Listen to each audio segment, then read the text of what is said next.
Rasulullah sallallahu alaihi wasallam tidak mengkhususkan secara spesifik amal ibadah apa yang dapat kita lakukan pada bulan Sya'ban. Orang yang gemar membaca Al-Quran silahkan memperbanyak membaca Al-Quran. Orang yang gemar bersedekah silakan memperbanyak ibadah sedekah.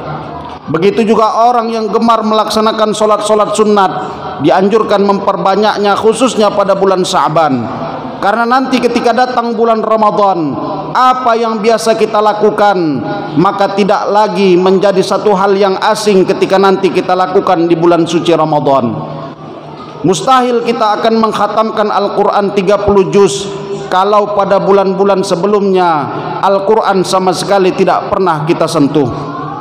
Mustahil kita akan melaksanakan solat-solat sunat yang bilangan rokaatnya 11 atau 23 rokaat kalau memang sebelumnya sama sekali kita tidak pernah melaksanakan solat-solat sunat.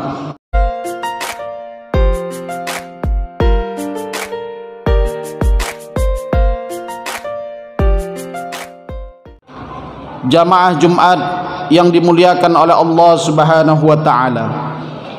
Hari ini kita berada pada tanggal 8 Sya'ban 1443 Hijriah.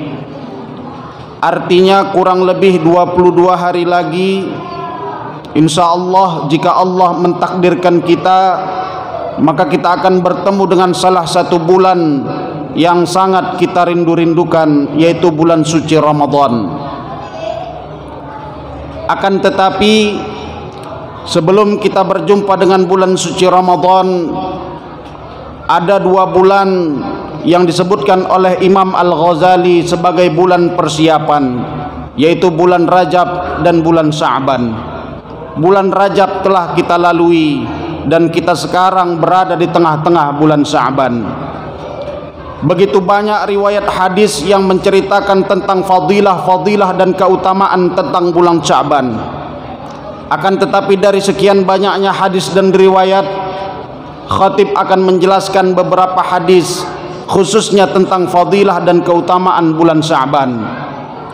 Yang pertama, hadis yang diriwayatkan oleh Imam An-Nasa'i, "Ya Rasulullah, lima araka tasumu syahran min suhurin ma tasumu min Sya'ban."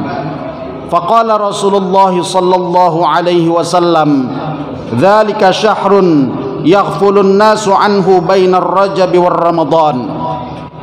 Pada satu ketika sahabat bertanya kepada Rasulullah, "Ya Rasulullah, aku tidak pernah menyaksikanmu berpuasa lebih banyak daripada bulan Ramadan kecuali pada bulan Sya'ban." Maka Rasulullah menjawab pertanyaan sahabat ini, "Sesungguhnya bulan Sya'ban ini adalah salah satu bulan yang banyak sekali dilupakan oleh umat Islam. Syahrun yaghfulun nasu anhu bainar Rajab war Ramadan." Di antara bulan Rajab dan bulan Ramadan terdapat bulan Sya'ban, dan bulan Sya'ban ini adalah salah satu bulan yang banyak dilupakan oleh umat Nabi Muhammad. Kemudian Rasulullah menjelaskan dengan sahabat, "Fa uhibbu an yurfa amali wa ana sha'imun." Kemudian Rasulullah juga menjelaskan bahwa syahrun turfa'u fihil a'malu ila rabbil alamin. Sedangkan bulan yang banyak dilupakan itu adalah bulan di mana seluruh amal manusia diangkat kepada Allah Subhanahu wa taala. Maka oleh karena itu Rasulullah lebih banyak berpuasa selain daripada bulan Ramadan, yaitu pada bulan Sya'ban. Fa uhibbu an yurfa amali wa ana sha'imun. Maka aku sangat suka dan cinta apabila ketika nanti amalku diangkat oleh Allah Subhanahu wa taala, maka aku sedang berpuasa. Dari riwayat hadis ini menjelaskan kepada kita adalah sebelum kita menggapai bulan suci Ramadan yang merupakan ibadah khususiyah yang dikhususkan bagi umat Islam, pelaksanaan ibadah puasa, maka oleh karena itu bulan-bulan sebelumnya adalah bulan-bulan latihan di mana umat Nabi Muhammad sallallahu alaihi wasallam dianjurkan untuk lebih banyak berpuasa. Karena nanti ketika datang bulan Ramadan, apa yang kita lakukan sebelumnya dapat kita laksanakan ketika datang bulan suci Ramadan. Maka bulan Sya'ban menjadi bulan tarqiyah, peningkatan amal ibadah. Rasulullah sallallahu alaihi wasallam tidak mengkhususkan secara spesifik amal ibadah apa yang dapat kita lakukan pada bulan Sya'ban. Orang yang gemar membaca Al-Quran silahkan memperbanyak membaca Al-Quran. Orang yang gemar bersedekah silakan memperbanyak ibadah sedekah. Begitu juga orang yang gemar melaksanakan solat-solat sunat dianjurkan memperbanyaknya, khususnya pada bulan Sya'ban. Karena nanti ketika datang bulan Ramadan, apa yang biasa kita lakukan maka tidak lagi menjadi satu hal yang asing ketika nanti kita lakukan di bulan suci Ramadan. Mustahil kita akan mengkhatamkan Al-Quran 30 juz kalau pada bulan-bulan sebelumnya Al-Quran sama sekali tidak pernah kita sentuh. Mustahil kita akan melaksanakan solat-solat sunat yang bilangan rokaatnya 11 atau 23 rokaat kalau memang sebelumnya sama sekali kita tidak pernah melaksanakan solat-solat sunat. Dan itulah yang menjadi penyakit di tengah-tengah masyarakat kita. Ketika datang awal-awal bulan Ramadan, seluruh umat Islam berbahagia dan bergembira. Seluruh masjid dipenuhi oleh umat Islam yang ingin melaksanakan amal ibadah. Akan tetapi penyakit kita adalah kurangnya istiqamah di dalam melaksanakan ibadah. Karena memang amal ibadah itu jarang sekali kita lakukan. Kita mau mencapai targetnya hanya di bulan suci Ramadan. Ternyata target yang kita tuju sama sekali tidak bisa kita tuju kalaulah tidak ada latihan pada bulan-bulan sebelumnya. Rasulullah sallallahu alaihi wasallam oleh karena itu memperbanyak amal ibadah puasa khususnya pada bulan Sya'ban. Inilah hikmah pertama dan fadilah yang dapat kita petik, yaitu dengan datangnya bulan Sya'ban di tengah-tengah kita jadikan sebagai bulan tarqiyah, peningkatan dan bulan persiapan ketika nanti jika Allah menghendaki kita bertemu dengan bulan Ramadan. Amin amin ya rabbal alamin. Jamaah Jumat yang dimuliakan oleh Allah Subhanahu wa taala. Kemudian fadilah yang kedua daripada anugerah Allah pada bulan Rajab ini adalah ketika kita sudah menjadi orang soleh yang senantiasa gemar beribadah kepada Allah Subhanahu wa taala, atau ketika Allah Subhanahu wa taala menitipkan ilmu kepada kita sehingga kita menjadi orang yang alim dan allamah, kita paham ilmu-ilmu agama. Akan tetapi ada penyakit yang seringkali hinggap di antara orang-orang yang alim dan orang-orang yang soleh. Penyakit itu adalah terkadang mereka merasa ria dan terkadang mereka merasa bangga terhadap apa yang mereka dapatkan.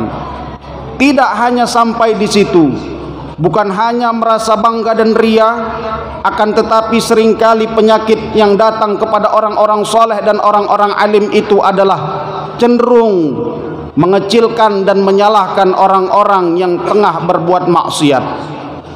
Maka oleh karena itu khusus pada bulan Sya'ban ini, orang-orang yang senantiasa bersalah kepada Allah Subhanahu wa taala, orang-orang yang belum bertaubat kepada Allah Subhanahu wa taala, maka bulan Sya'ban ini hadir di tengah-tengah kita sebagai bentuk persiapan, dan kita manfaatkan bulan Sya'ban ini sebagai bulan untuk bertaubat kepada Allah Subhanahu wa taala.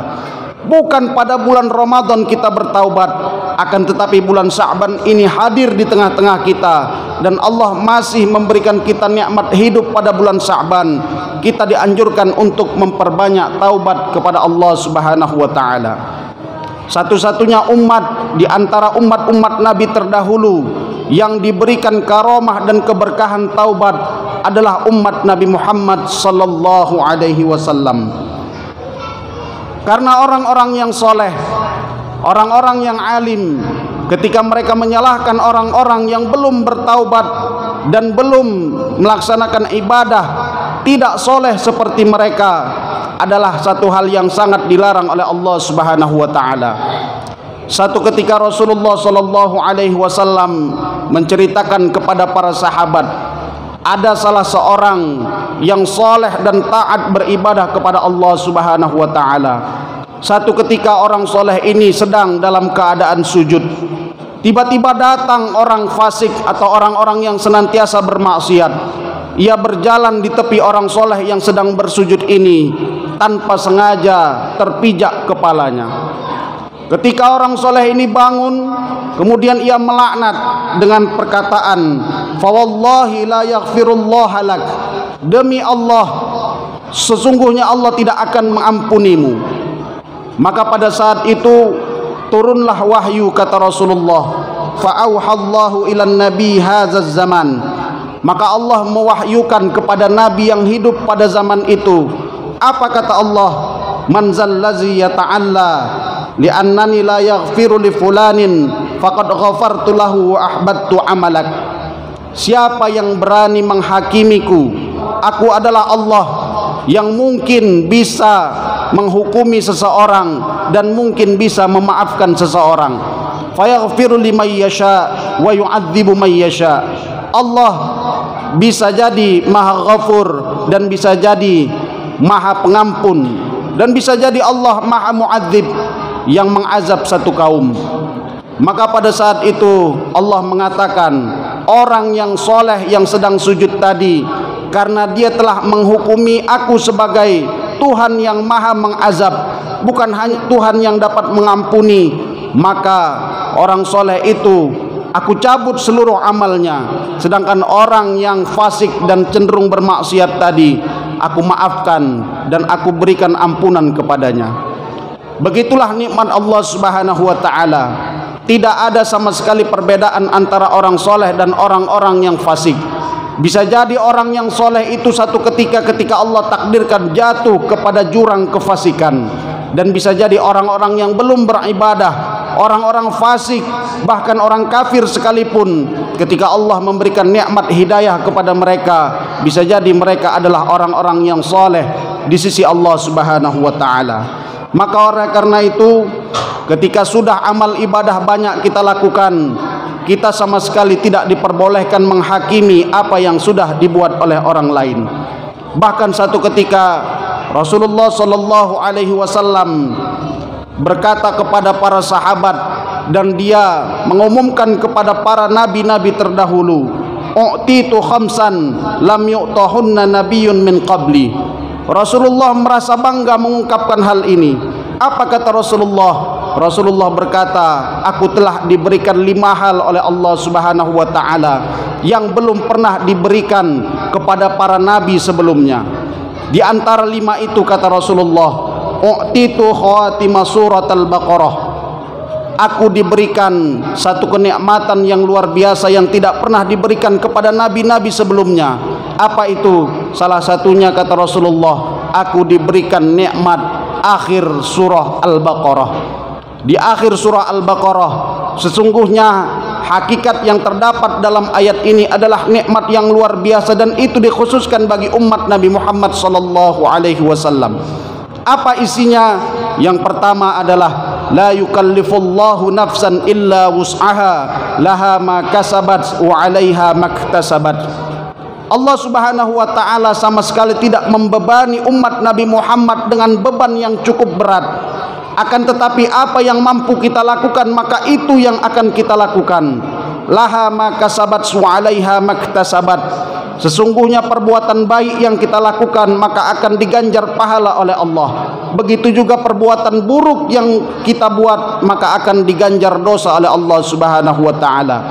Akan tetapi pada saat itu Rasulullah meminta kepada Allah Subhanahu wa ta'ala, Rabbana la tu'akhizna in nasina aw akhta'na.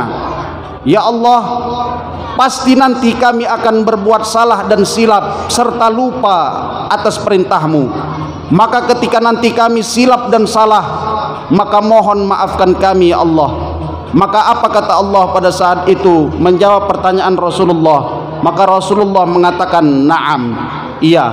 Artinya apapun yang akan kita buat dari kesalahan-kesalahan kita, maka sudah terlebih dahulu dimaafkan oleh Allah Subhanahu wa ta'ala, selama perbuatan salah itu kita taubatkan kepada Allah Subhanahu wa taala. Sebanyak apapun perbuatan kesalahan dan dosa yang kita perbuat, maka pada saat itu juga Allah Subhanahu wa taala akan mengampuni kita. Kemudian yang terakhir, hikmah daripada fadilah bulan Sya'ban ini sebagai bentuk pertaubatan kita kepada Allah Subhanahu wa taala. Nabi Adam alaihi salam pernah menyampaikan satu hal kepada Nabi Muhammad sallallahu alaihi wasallam, dan bahkan pada saat itu Nabi Adam merasa iri dengan umat Nabi Muhammad. Yang pertama, kata Nabi Adam, innallaha a'ta ummata Muhammadan arba'a karamatin ma u'tatiha. Sesungguhnya Allah telah memberikan 4 keramat kepada umat Nabi Muhammad, dan itu tidak diberikan kepada nabi dan rasul sebelumnya. Apa itu? Yang pertama, kata Nabi Adam, taubatku diterima ketika aku sudah sampai di kota Makkah Al-Mukarramah. Ketika Nabi Adam alaihi salam diturunkan oleh Allah Subhanahu wa taala, di dalam sebuah riwayat dikatakan Nabi Adam diturunkan di kota India dan Hawa diturunkan di kota Jeddah, bertemu di salah satu gunung namanya Jabal Rahmah, berada di kota Makkah. Kapan taubat Nabi Adam diterima? Ketika sampai Nabi Adam di kota Makkah Al-Mukarramah. Akan tetapi umat Nabi Muhammad tidak mesti harus sampai ke kota Makkah. Taubatnya bisa diterima dimanapun ia berada. Orang Tanjung Merawa taubatnya bisa diterima di Tanjung Merawa. Orang Makkah dan Madinah begitu juga. Itulah karamah umat Nabi Muhammad sallallahu alaihi wasallam. Yang kedua, ketika aku berpakaian lengkap dan pada saat itu aku bermaksiat kepada Allah Subhanahu wa taala, kata Nabi Adam, maka pada saat itu juga seluruh pakaianku akan terlepas dari badanku. Akan tetapi umat Nabi Muhammad yang berbuat maksiat dan dosa kepada Allah Subhanahu wa taala, maka pada saat itu tidak ada satupun pakaian yang mereka gunakan terlepas dari jasad mereka.